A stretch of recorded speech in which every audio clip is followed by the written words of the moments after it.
Gusto nyo ba ng extra income? Mag-trade na kasama namin. I-on lang ang AI bot para siya na ang gagawa ng lahat para sa iyo. With 90% above win rate, register na for free.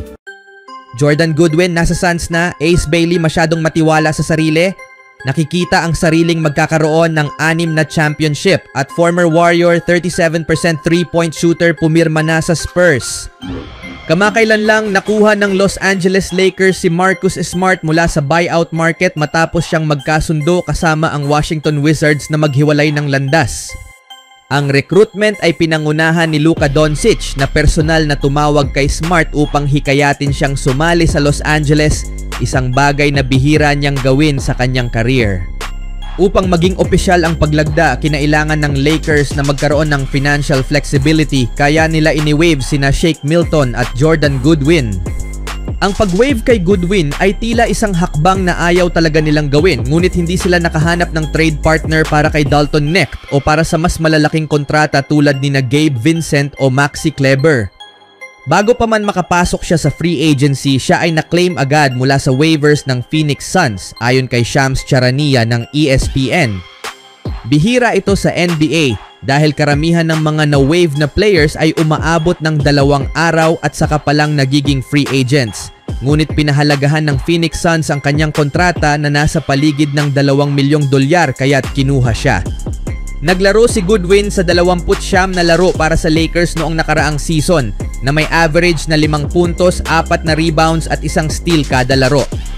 Nakilala siya dahil sa kanyang depensa, ngunit pinataas niya ang kanyang 3-point shooting sa 38%. Kung mapapatunayan na consistent ito, maaaring mapasama siya sa regular na rotation ng Suns.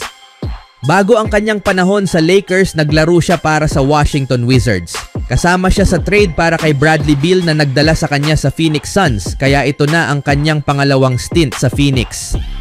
Ilang buwan matapos iyon, na-trade siya sa Brooklyn Nets kapalit ni Royce O'Neal, ngunit na-waive siya ng Nets matapos ang trade at pagkatapos ay pumirma siya sa Memphis Grizzlies.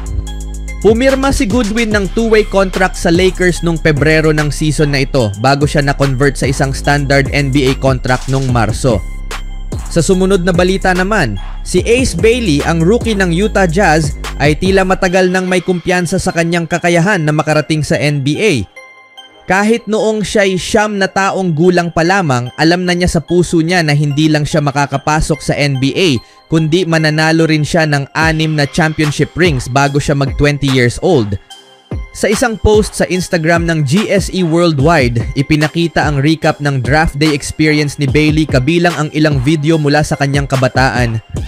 Sa kompilasyon na iyon, may isang video mula mag-iisang dekada na kung saan nagbigay ng matapang na prediksyon ang batang Ace Bailey tungkol sa kanyang NBA career. Nakikita ko ang sarili ko na 20 taon, may 6 na gintong singsing at nasa NBA. Bagamat hindi inaasahan na ang isang 8 o 9 na taon na bata ay makakabuo ng eksaktong prediksyon, ipinapakita nito na mula pa noon ay may mataas na kumpiyansa na si Bailey sa kanyang kakayahan. Isa sa mga susi upang makapasok sa NBA ay ang pagkakaroon ng tinatawag nilang delusional confidence, matinding paniniwala sa sariling kakayahan mula sa murang edad. Kung hindi man ikaw mismo ang may ganong mindset, mahalagang meron kang support system tulad ng magulang o coach na patuloy kang tinutulak at sinusuportahan hanggang maabot mo ang iyong potensyal. Mula sa pagbili ng nanay ni LeBron James ng basketball hoop para sa kanya noong 2 taon pa lang siya, hanggang sa pagtanggap ni Kobe Bryant ng bola noong siya'y 3 taon, kadalasan ginagantimpalaan ng kasaysayan ang mga player na nagpapatotoo sa kanilang kumpiyansa. Hindi ko sinasabing magiging kasing husay si Ace Bailey ni na LeBron o Kobe.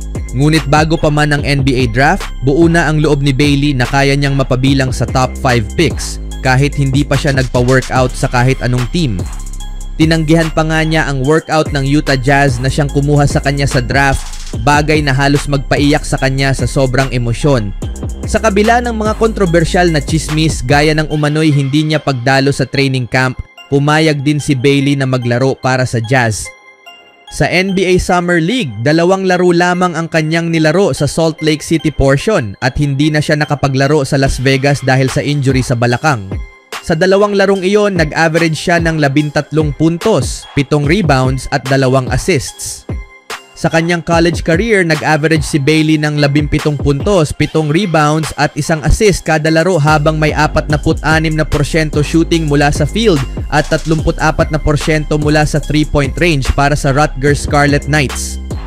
Maaring huli na para makamit niya ang 6 na championship rings bago siya mag-20 taong gulang dahil 18 taon na siya ngayon at malayo pa ang Jazz sa pagiging championship contenders. Pero sa tingin mo, hanggang saan ang mararating ni Bailey? Magiging star player kaya siya ng isang team na magkakampiyon balang araw? At kung oo, 6 kaya ang kaya niyang mapanalunan? Kapanapanabik ang magiging takbo ng kanyang career sa mga susunod na taon? Sa huling balita, ang Golden State Warriors ay muling nawalan ng isa pang player mula sa kanilang lineup noong nakaraang season. Wala pa silang kahit isang free agency signing hanggang ngayon. Tumatakbo na ang oras at unti-unti nang nauubusan ng mga available na players habang napupunta na ang marami sa mga kalabang teams. Nawalan na sila ng isa sa mga paborito ng fans, si Kevon Looney, na lumipat sa New Orleans Pelicans. At ngayon, isa na namang batang player na may malaking potensyal ang paalis na rin. Ayon kay Shams Charania ng ESPN, may isa na namang free agency loss ang Warriors.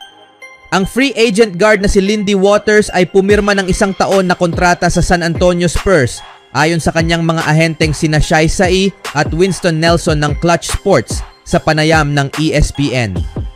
Si Waters ay may 37% shooting mula sa 3-point line sa unang 4 na taon niya sa NBA sa Oklahoma City Thunder, Golden State Warriors at Detroit Pistons. Bagamat hindi malaking bahagi ng rotation si Waters noong nakaraang season para sa Warriors, may mga pagkakataong nakatulong siya lalo na bilang sharpshooter mula sa bench. Nag-average siya ng 5 puntos, 2 rebounds at 1 assist noong nakaraang season. Nakakuha lang siya ng 17 minuto kada laro sa 38 games na nilaro niya para sa Golden State. Hindi pa rin nakakahanap si Waters ng consistent na playing time sa NBA. Nagsimula siya sa OKC bilang support player ngunit limitado ang kanyang papel. Pagkatapos nito, halos hindi siya nagamit ng Pistons at sa kanyang paglipat sa Warriors, hindi rin siya nabigyan ng malaking pagkakataon. Sa edad na 27 taon, may mga duda kung gaano pa kalaki ang kanyang pwedeng ilago bilang player. Gayunpaman, kilala siya bilang isang maayos na shooter at solid na ball handler. Sa tamang sistema, pwede sana siyang maging asset mula sa bench. Sayang at hindi siya na-retain ng Warriors lalo na't maaari sana siyang makuha sa murang halaga bilang isang low-risk contributor. Habang abala ang maraming team sa pagpapalakas ng kanilang roster ngayong free agency, kapuna-puna ang pagiging tahimik ng Golden State.